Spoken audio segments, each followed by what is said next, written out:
So I'm assuming you guys have heard of these online recipe box services.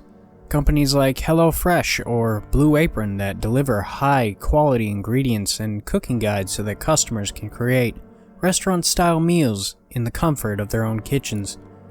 Well, my girlfriend and I adore them. One of the highlights of our week is opening the packages to discover which delicious, healthy meal we'll be making together. It's not only brought us closer together as a couple, it's actually helped us lose a couple of pounds, since we've opted for the low-fat menus. Now, I use Tor browsers to access the dark web. Not for anything weird. I don't buy drugs or stolen electronics, nor do I venture into the seedier parts of the internet's underground. I know it's there. I just don't care to see it. But on one little browsing session, I came across a recipe box service that appeared to be exclusive to the dark web. It was called You Go Cook. It only accepted Bitcoin payments, but it promised to be the most exciting, adventurous meal delivery service available.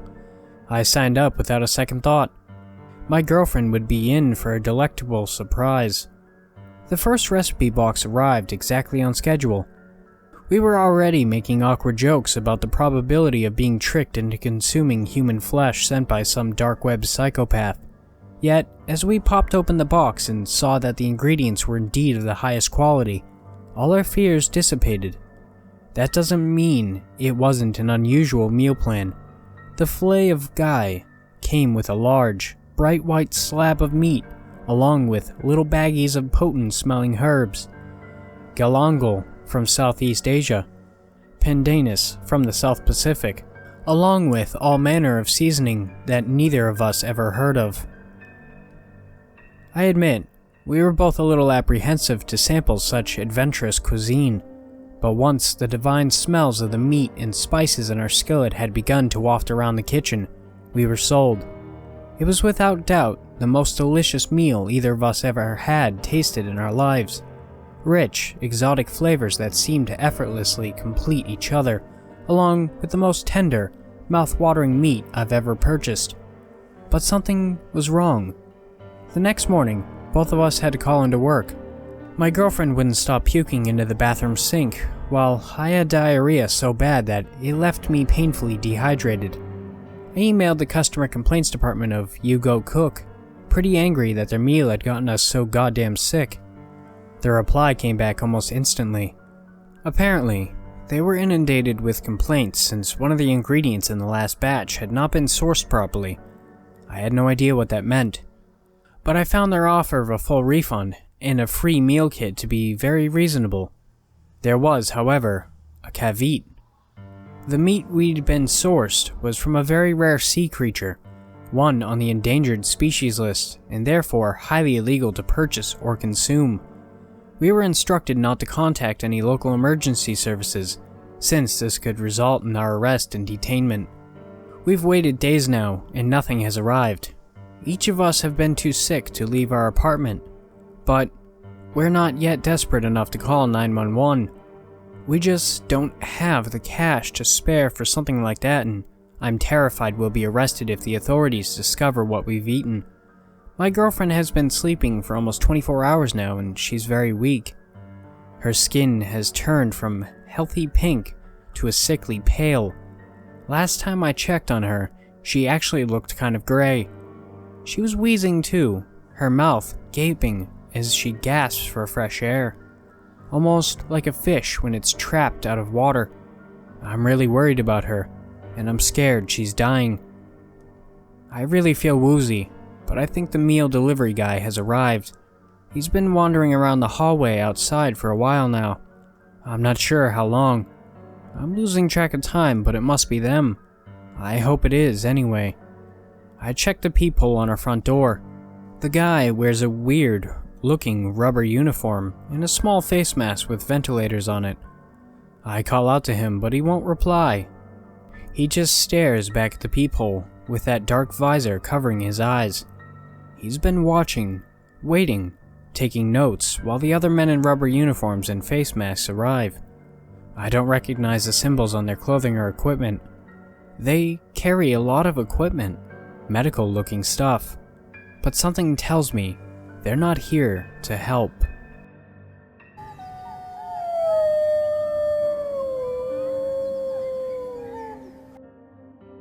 My name is Scott.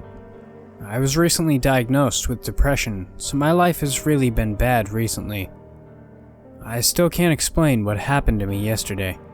I don't think I'm safe right now, so I'm just gonna get this out now. Hopefully, people will learn from this Reddit post to never go on the dark web.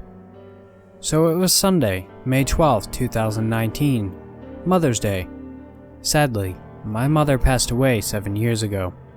Since I have nothing to do, I invite some friends over. Let me tell you that this friend was a ghost hunter. He basically loved all things scary. Fast forward 2 hours and me and that friend are sitting at a computer, contemplating what we should do. My friend, being the bold man he is, gives the genius idea to go on the dark web. Now, this is where I should have shut it down. But I was pretty drunk and bored, so screw it. We go on some video chatting website on the dark web with a random person with the username Dead in Decay. Stupid, I know. The user seems to be a male of the age between 20 and 25. He is out in the pitch black, walking to what seems to be his home. The odd thing that I noticed was that he was holding something on his shoulder. "Hey, can you keep a secret?" he says. Sure man, what's up?" My friend says. "I just killed someone." He said some pretty graphic stuff after this. I'll spare you the details of what he said. My friend isn't fazed by this comment. I, however, am pretty spooked by this. Mostly by the bag that he's carrying. He then comes to a sudden stop and drops the bag in what seems to be like a backyard. This looks very similar to my backyard. I know this because there's a very big hole with a patch of dirt, which is where I buried my dog last year.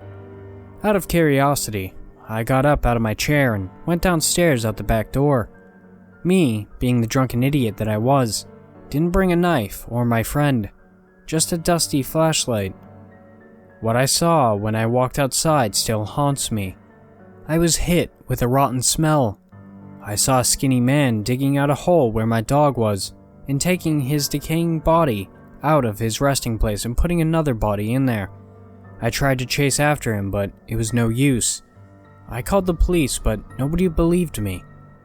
It is now 9 a.m. and I didn't go to work today. I'm writing this now because I think he's coming back to finish the job.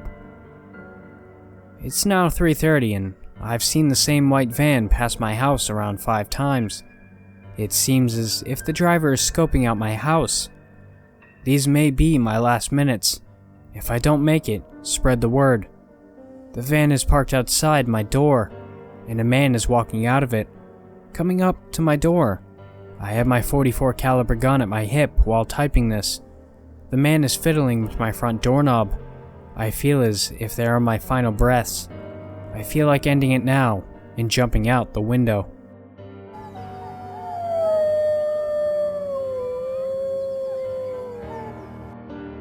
So, I was doing what I do best the other day.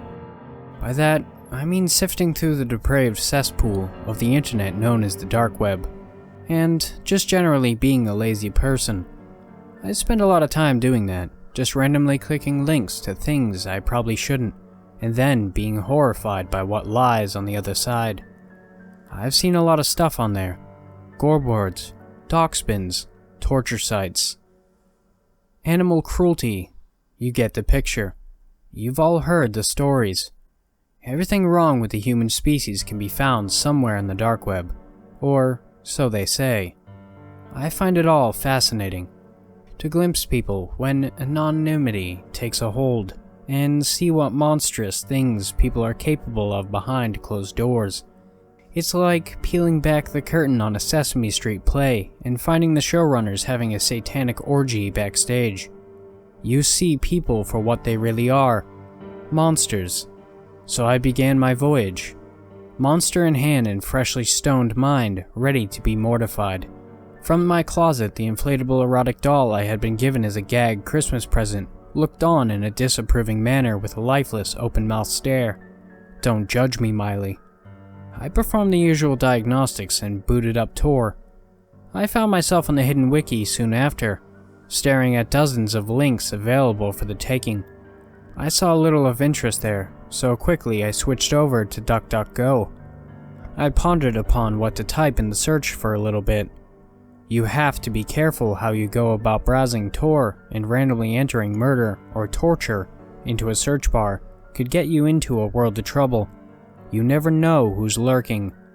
I finally ended up typing in one word: sick. That ought to get some interesting results. The results were initially less than stellar, but soon I did find myself on an apparent blog of some sort. Darkness of the soul. Edginess, level maximum. I glanced through the blog and found dozens of entries ranging from paranormal, conspiracy theories, short stories, and real-life crime essays. It was actually pretty interesting, and the guy who wrote it was indeed pretty gifted in the vernacular department. I spent some time glancing through them until one entry caught my eye. It was titled Dark Sites on the Dark Web. Are they real? I found my interest piqued, and so I clicked it. The article listed several relatively prominent and notoriously vile sites like Cannibal Cafe, Cruel Onion Wiki, Violent Fantasies, and Playpen, none of which were what I was really looking for. But then, one caught my eye that I didn't recognize. It was listed only as the site with no name. The author was even kind enough to provide a link, to which I clicked without a moment's hesitation. This hidden site has been seized as part of a joint law enforcement operation. I groaned while reclining in my swivel chair and downing the remainder of my monster. They always have to take away the fun. Just as I was about to click back through, I noticed a small detail which drew my attention back. In the lower left-hand quadrant of the page, there was a slight discoloration that caught my eye. I have seen that same message hundreds of times, but this one looked different. On a whim, I highlighted the section with my mouse. Just as I had suspected, a series of text lit up with the strands of numbers. The numbers just looked like gibberish at first, but on closer inspection, I noticed a single Russian word. The translation was enter. Luckily for me, I speak a bit of Russian, so I recognized the phrase right away. I hovered the cursor over the word and watched as the pointer shifted to indicate a hidden link. Clever. Hiding behind a smokescreen like that. That's a first for me. I clicked it. The page loaded for a while before finally opening to a new page. It was black with red font, and much as the article suggested, had no title on the top of the page. It appeared to be just another catalog site.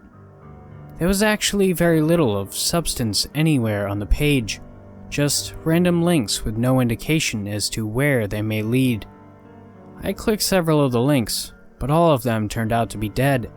Well, except for one, that is, which opened to a disgusting image of someone pooping on a guy's face. I nearly vomited at the sight of it. I have a pretty strong stomach when it comes to gore and violence, but poop is my kryptonite. When someone would allow someone else to defecate on them, I will never understand it. But then again, there's a lot of things I'll never understand, especially regarding the dark web.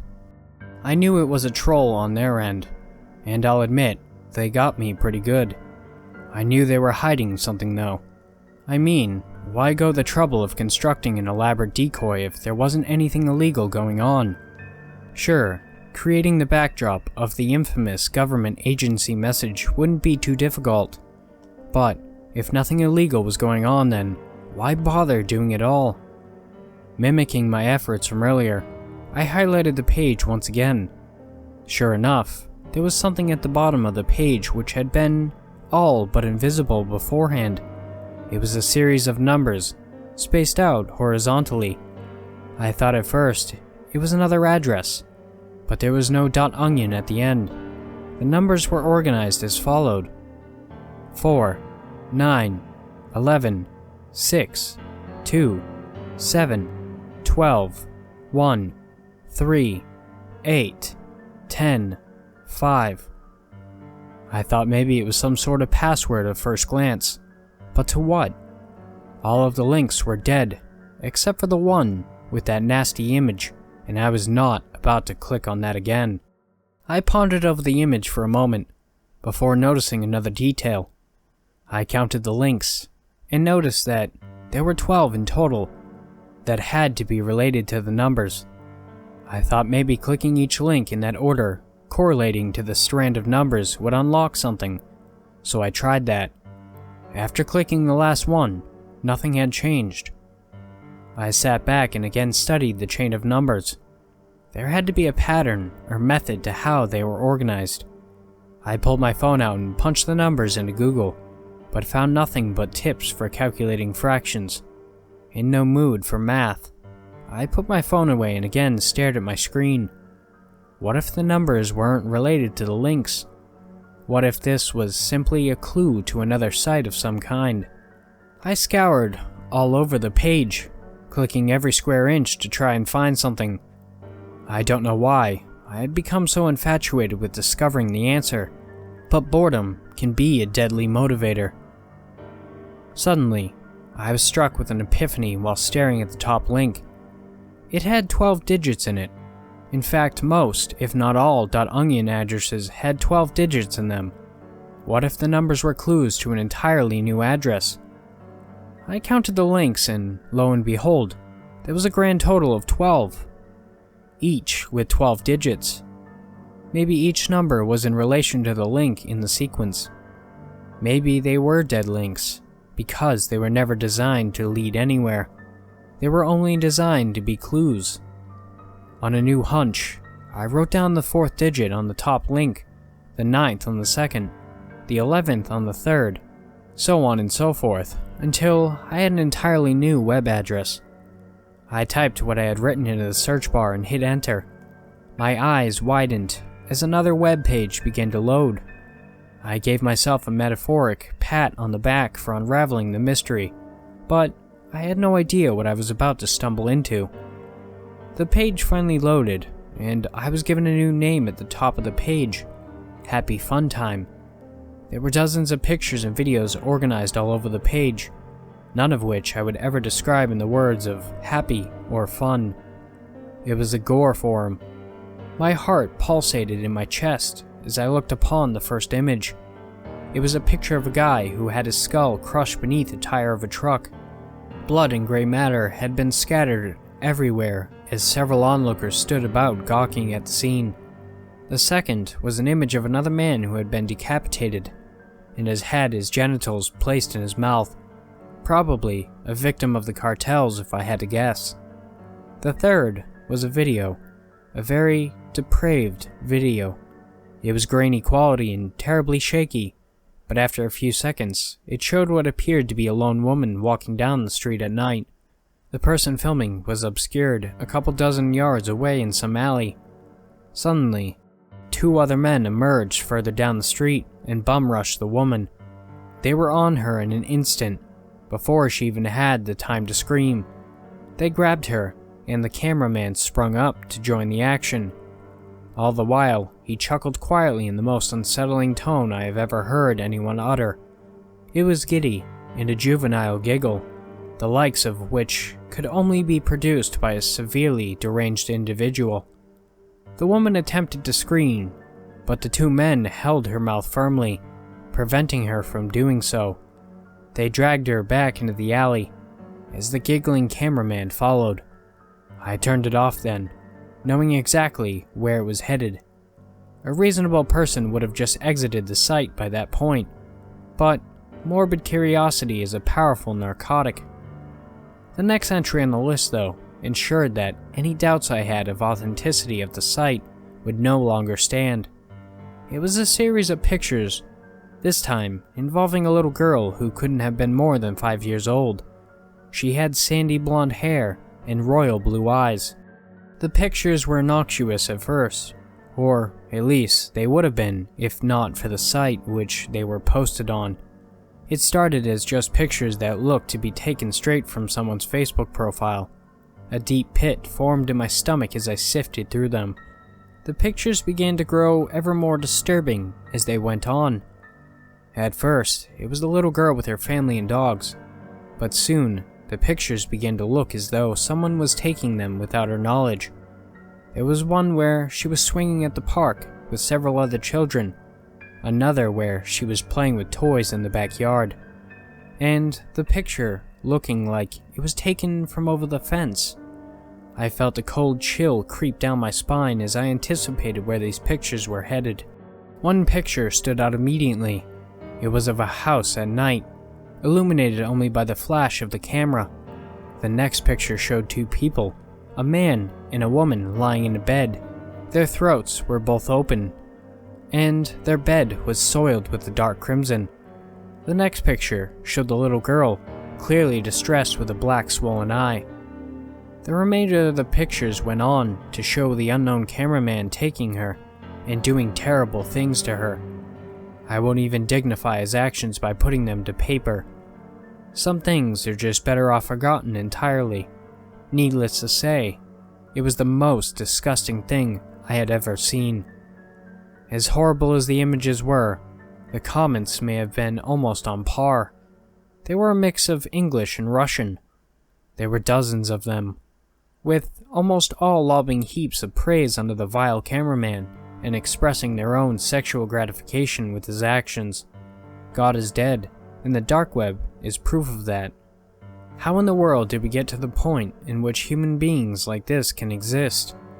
I felt sorrow rise within me for the innocent young girl who had been so violently violated and torn from the world. Normally, I feel nothing for random people on the internet, but the tragedy that befell her reminded me of things done to me in my own past. Maybe that's why I'm so screwed up. More than sorrow, though, I felt anger. That was when I made my first mistake. Congratulations, fellas. You are without a doubt the most disgusting sacks of crap in this entire world.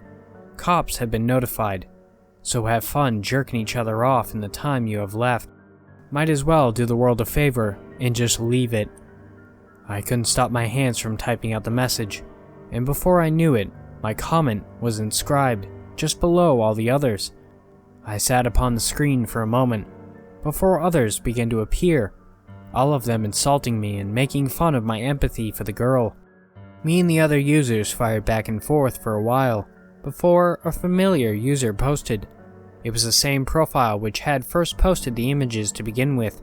His first post confused me, as it was only a set of numbers with intermittent periods. I glanced at the comments before a horrible realization took hold. It was an IP address. My IP address. Before I could react, he followed up with my full name, address, and social security number. I froze, unable to figure out how he had tracked me. It was then that I discovered my second mistake. Like an idiot, I had neglected to activate Tails. They had traced me. Thanks for stopping by, friend. I'll see you soon. Then you will get a whole episode on this site starring you. His words sent chills down my spine. I stared at the screen, dumbfounded and without a clue how to proceed. Not content with two mistakes, and apparently with secret lust for self-endangerment and masochism, I made a third one. Screw off. I posted the comment and quickly shut down the Tor browser and closed my laptop. I thought about the events that had just been transcripted and somehow just ended up laughing them off. After all, there was no way that bastard is going to go through the trouble of tracking me down. People say crap online all the time, but they never act on it. It's all just empty threats. Either way though, I had some preparation to take care of. I called the police and the non-emergency hotline and informed them of the events. I gave them the web address I had gotten, and they told me they would investigate it. After that, I called my insurance company to alert them about someone finding my social, and proceeded to drink myself stupid, hoping liquor would drown the memories. Days went by, and nothing had changed.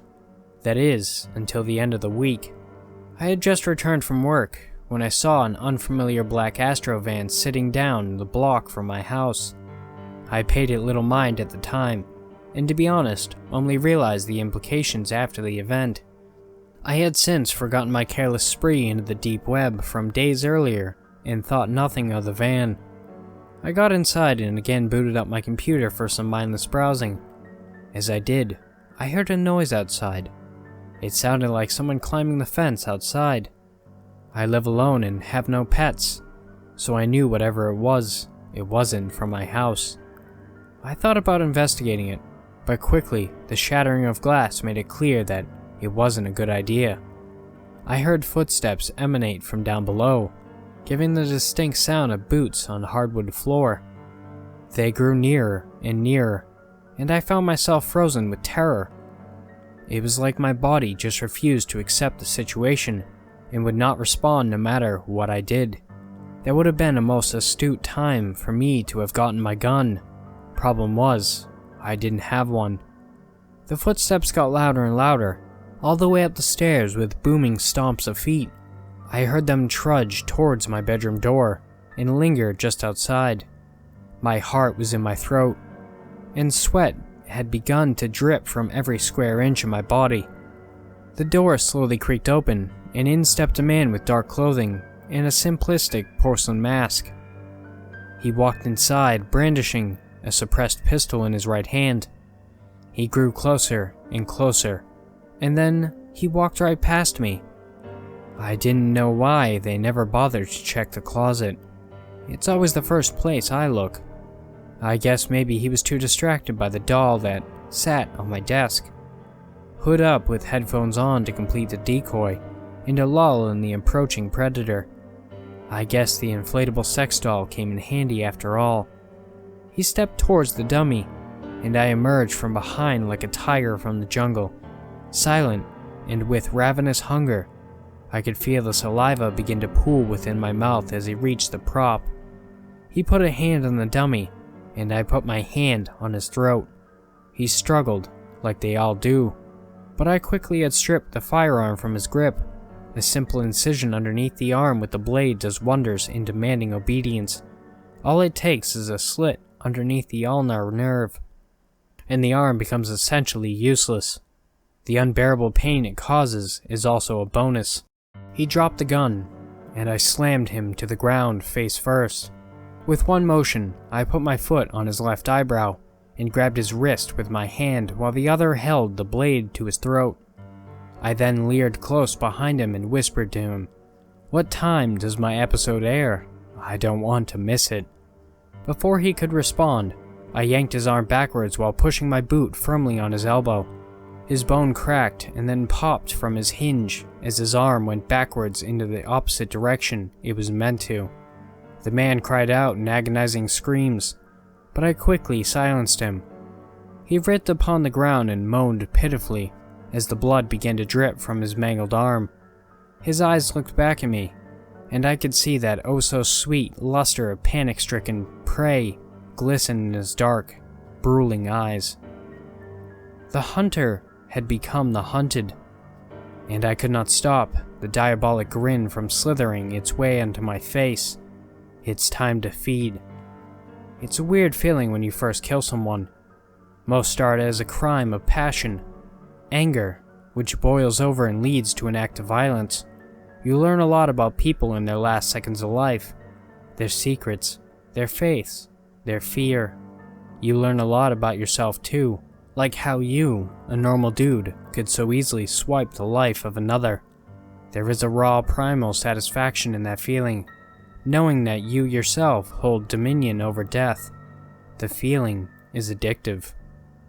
Once is never enough though, and as soon as you feel that urge to repeat your actions, the dopamine rush, the burst of euphoria, it's as sweet as honey to the mind. I was more careful from then on, picking targets with no relation to me, and no reason to suspect my intent. After a time though, I grew tired of targeting the usual populace. It just didn't thrill me in the way it used to. You can only shoot fish in a barrel so many times before you want to dive into the ocean. What I needed was a new challenge, a new prey to rekindle the flame beneath me. I don't want the sheep anymore. What I need now is the wolf. Do you have any idea how satisfying it is to see the eyes of a predator turn into a helpless little lamb? To know that the terror they once instilled in others is now force-fed down their own throat. They never expect it, and there is no feeling so delicious. It is the ultimate poetic justice, monstrous actions done to monstrous people. The flood of adrenaline through their system also gives the meat a wonderful flavor. My real name is irrelevant, for the annals of history will forget, but I have become known in certain circles by my adopted moniker, Sig Sepsis. You can find my advertisements all over the web in one form or another. My skills are taboo, but refined, my clientele willing, and their taste insatiable. To hunt a monster, you must know how to find a monster. You must become a monster. So to all the friends upon the forum known as Happy Funtime, and the rest of the world at large, I see you. If any of you gentlemen would like to retrieve the remains of your fallen comrades, then you know where to find me. And if you, dear reader, happen to partake in the odious fantasies of the repugnant underworld as well, then perhaps I will see you one day too.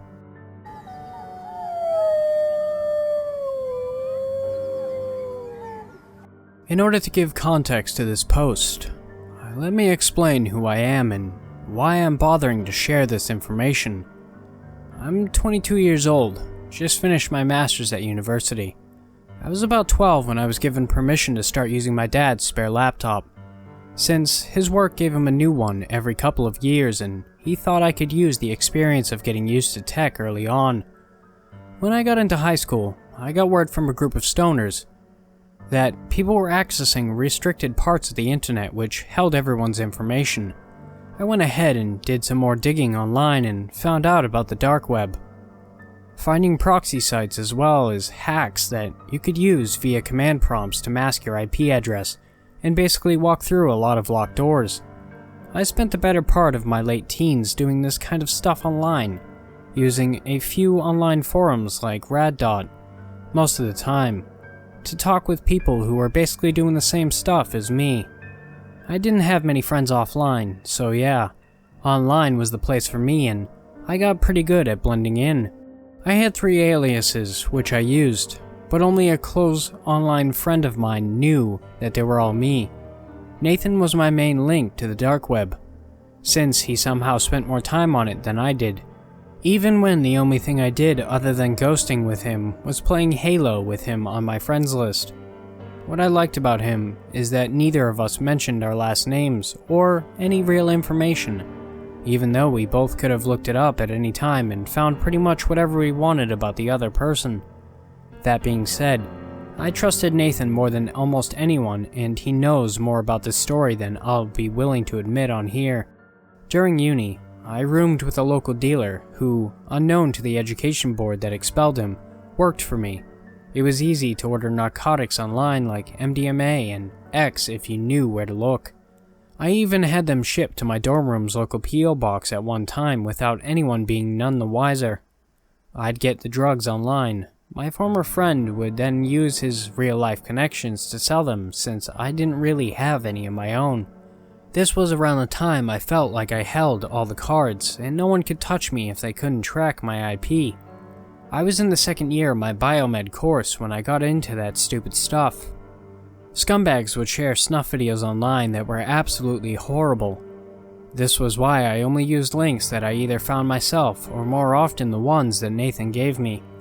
We would spend days, literally days, just marveling at all the crazy stuff which people could get away with. Yeah, the government had shut down the main sites like Silk Road and Mad Onion, but those are all like the only ones the idiots online seem to ever take notice of. Other hackers would message me on forums asking for sites to get weed and other drugs from, which was as simple as pointing in a direction.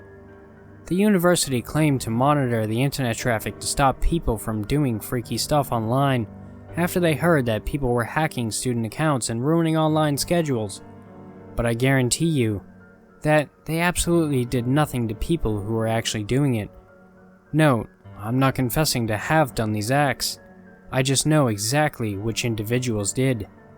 By third year, I had made enough money to have a long screen setup of my own, which made decrypting site details a lot quicker for me. And I had eventually gotten pretty good at it.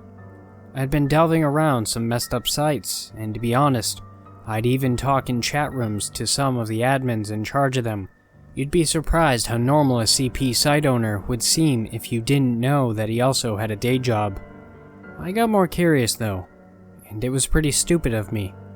After nearly 10 years of seamlessly making my way around the dark web, I joined Nathan as well as a few others in the chat room, just screwing about and sharing some screwed up sites. It might sound weird, but for me, it's a pretty everyday thing to do.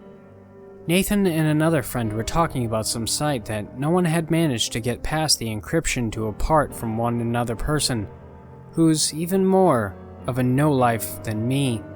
The rest of us are pretty sure he's autistic or something, because the site he shared with us was pretty arguably the most vile thing I'd ever laid eyes upon. For those of you still with me, this is why I'm posting this here.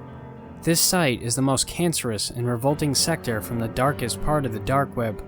It is a scar that I bear to this day, and it is one that I will never, ever forget. I'll warn readers again, this is not for the faint-hearted, and something that even the most emotionally numb people will be able to deal with. I won't share the site URL since I don't want this post being taken down, nor do I want anyone even giving the slightest bit of publicity aside what I have to say here. That being said, it did have a subheading in the HTML that I'll leave other people like me to have a look at if they want to. Most people referred to it as cold body.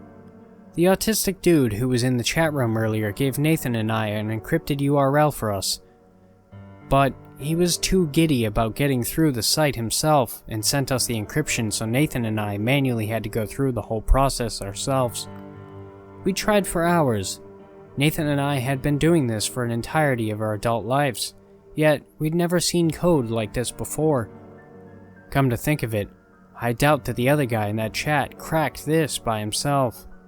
Nathan and I both called it a night, so I left the command prompt open and went outside to smoke a joint.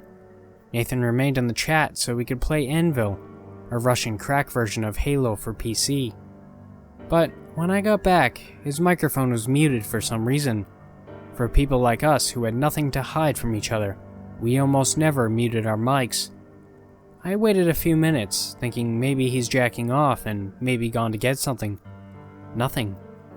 I don't think much of it, my brain too occupied by the cannabinoids flowing through my bloodstream.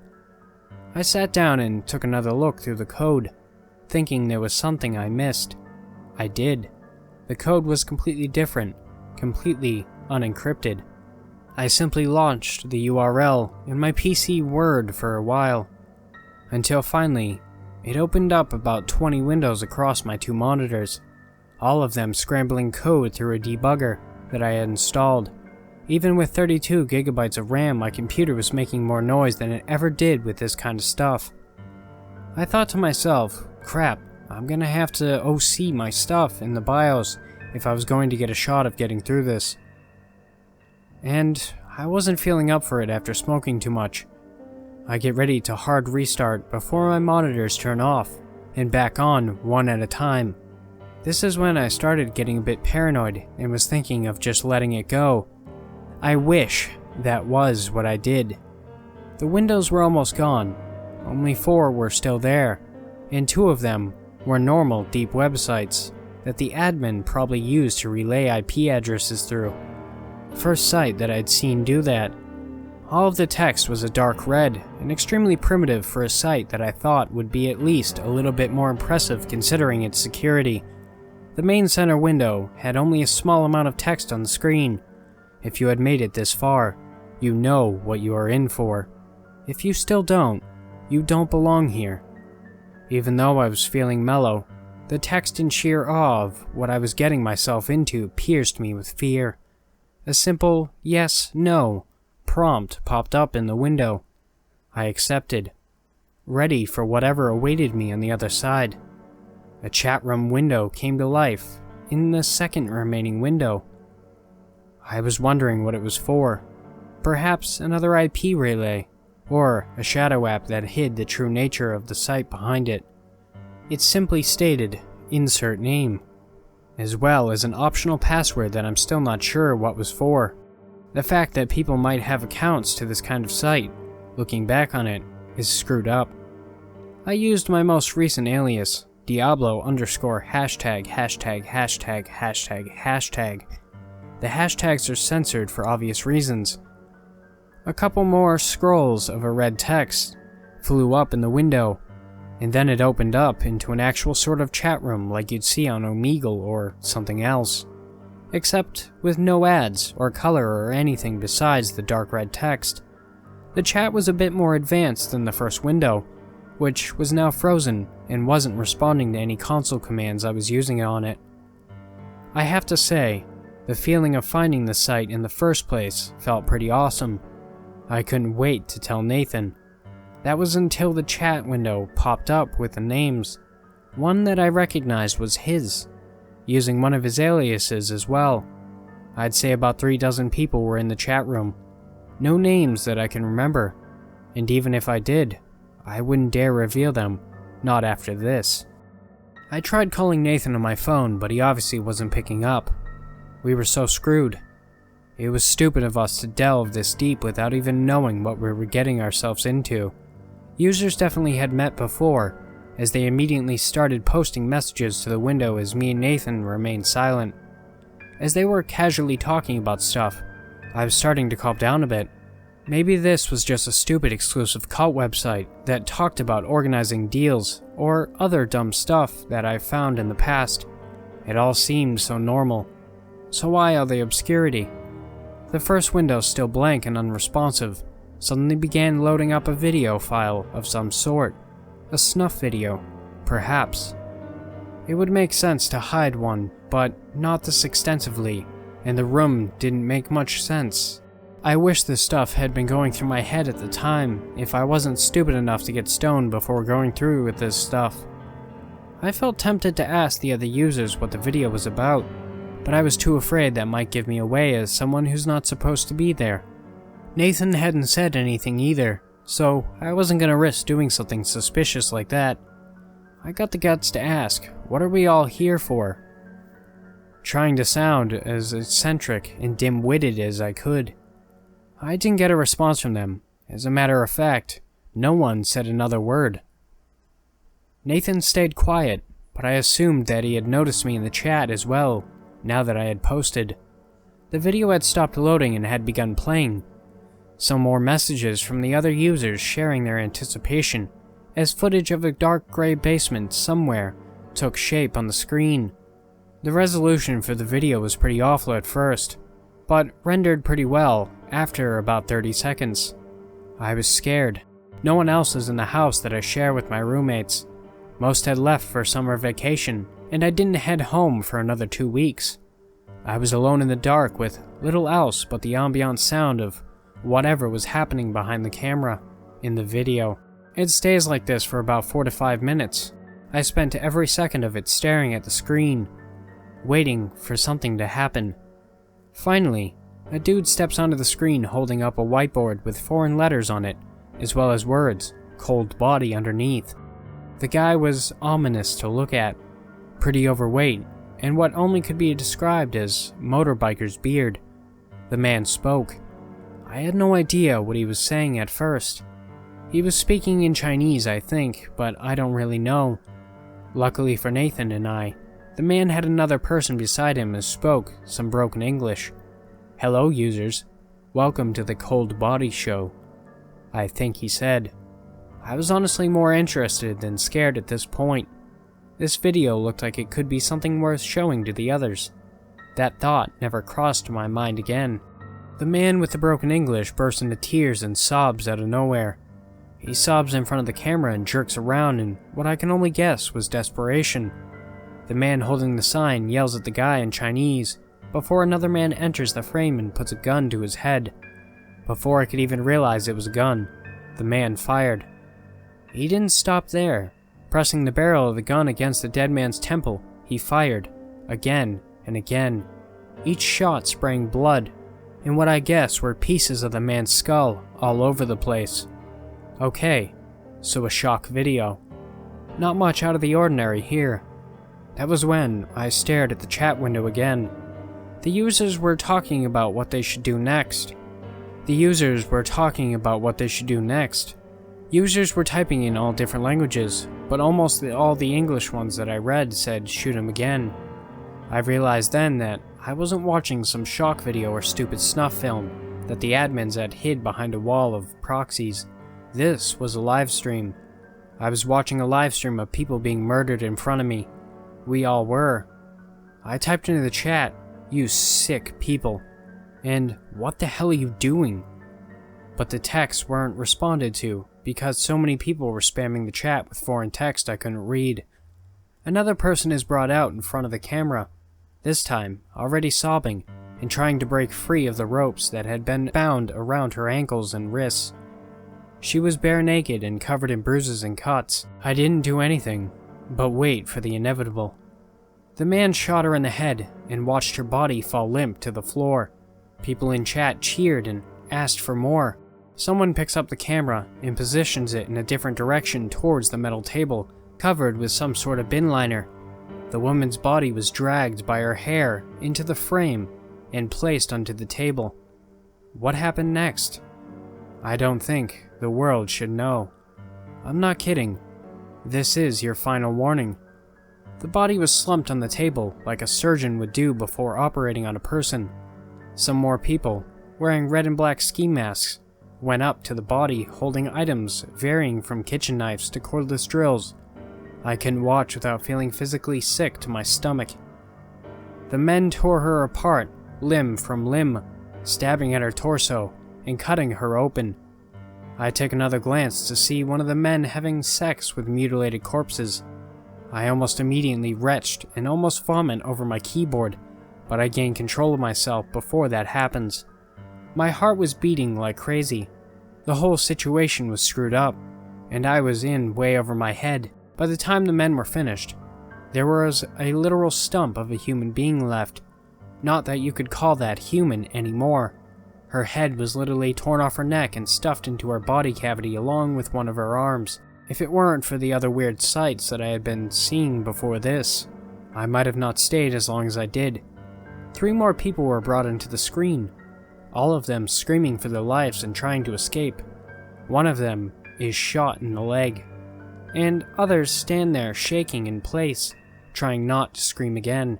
The man holding the sign walks up to the lens of the camera and stares into it. I see his black eyes, blood splattered across his face. I breathed faster, and I actually had to look away. It was like he was staring right at me.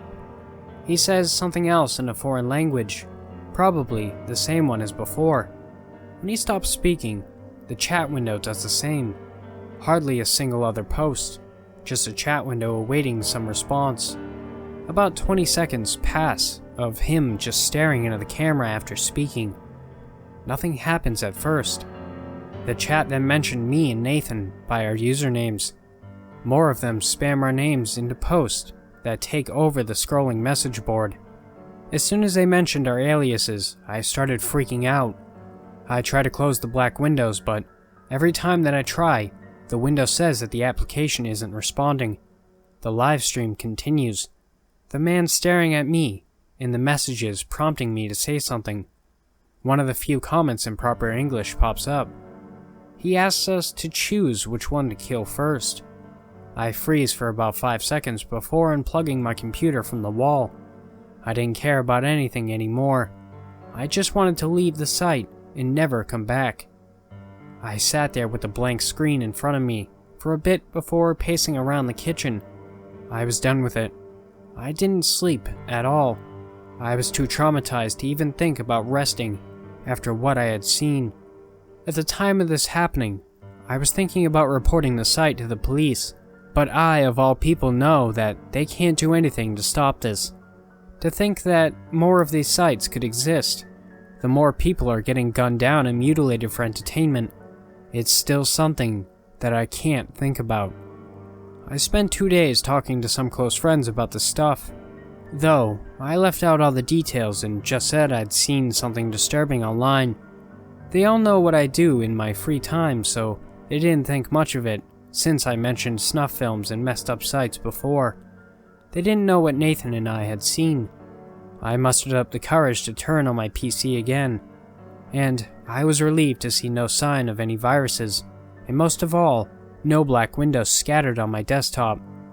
I immediately go to check if Nathan had left me any messages on Raddot. I had several messages from him, with a few files attached to the second. I was hoping to talk this whole ordeal through with him, but the files immediately caught my eye. The attachments were pictures of me, stolen from my Facebook and email. Pictures of my old school, university, and even my friends here. The messages after were my addresses, emails, online aliases, and even the names of my family members. My IP address was posted at the bottom, and I realized how screwed I was. The last picture of me and my old girlfriend, with her IP address and details posted at the top of the picture. There was no way that they tracked me down. I'd take a few minutes to pull myself together before writing, "What happened and who are you?" I didn't even get a response, and I still haven't to this day. He has all my details. He knows everything about me and my family, and I don't even know what else. I still don't know what happened to him since I left the livestream. I can only pray that the information he has doesn't fall into the hands of those murderous, insane people who killed and desecrated dozens of people on the darkest part of the internet. I can't let them find me, or those who I care about. I will never go back to that part of the internet ever again. It's not safe for me, or you, or anyone. The police can't find them, but they can find you. Don't try to find the site. Don't try and report the site. They will do to you what they did to me, and if you think they won't find you, then remember that I was invisible.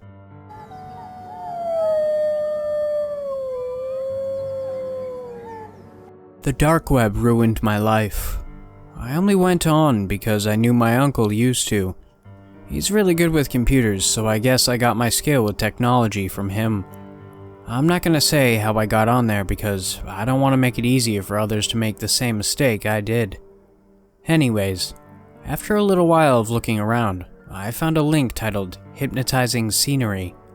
I don't know what compelled me to click on it. I hadn't planned to click on anything at all. I just wanted to look around a bit to soothe my curiosity, I suppose. When I clicked on it though, well, it was weird. At first, it was a bunch of normal scenery.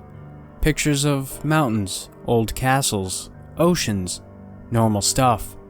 Then the pictures started changing faster and faster. I couldn't even really make out what the pictures were of anymore.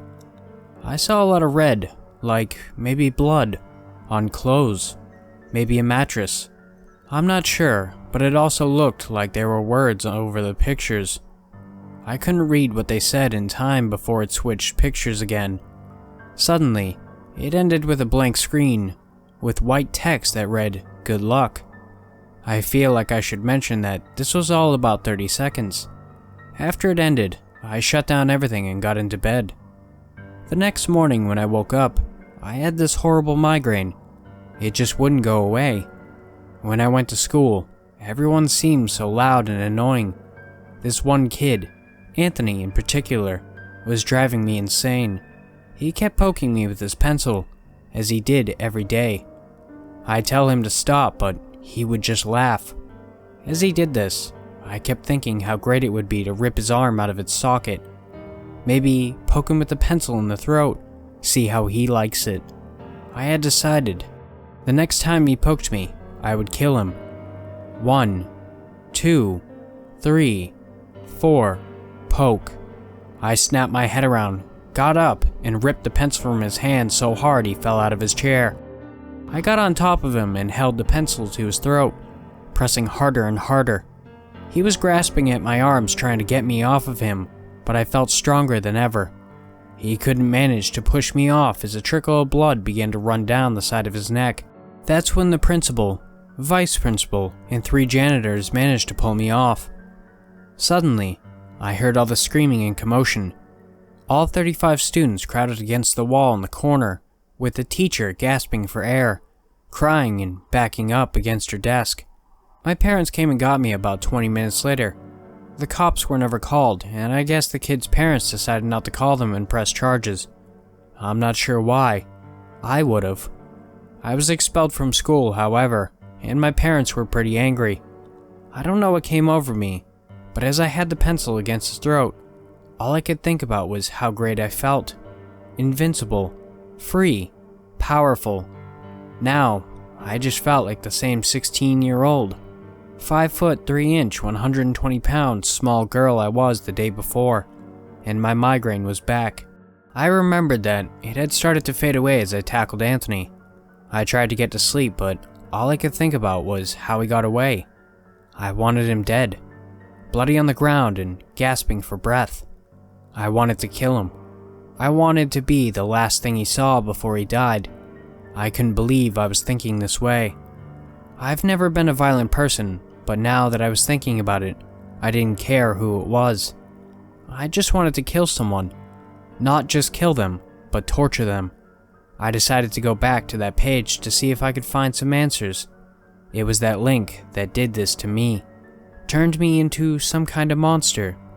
There it was. Hypnotizing scenery. This time when I clicked on it though, it was a list. A set of rules. Number 1. Always finish the kill. If you don't, the migraine will worsen quickly, and you'll be dead within 4 months. Number 2. Take it slow. Don't finish it off too soon, or the migraine will return faster. Number 3. Don't be stupid. Don't get caught. Number 4. Leave the mark. Something for them to remember me. A small J carved into their forehead. Number 5. You are my creation. I made you to continue my legacy. Don't fight it. It's not worth it. I'm now 26 years old and I've killed a countless number of people. Anthony was my first official kill.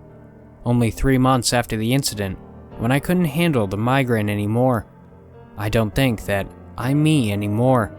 My creator will probably see this and might end me, but I wanted to write this as a warning before the monster takes over again. Don't go on the dark web. It's not worth it. Thank you so much for watching. I really appreciate it. Thank you so much, and have beautiful nightmares.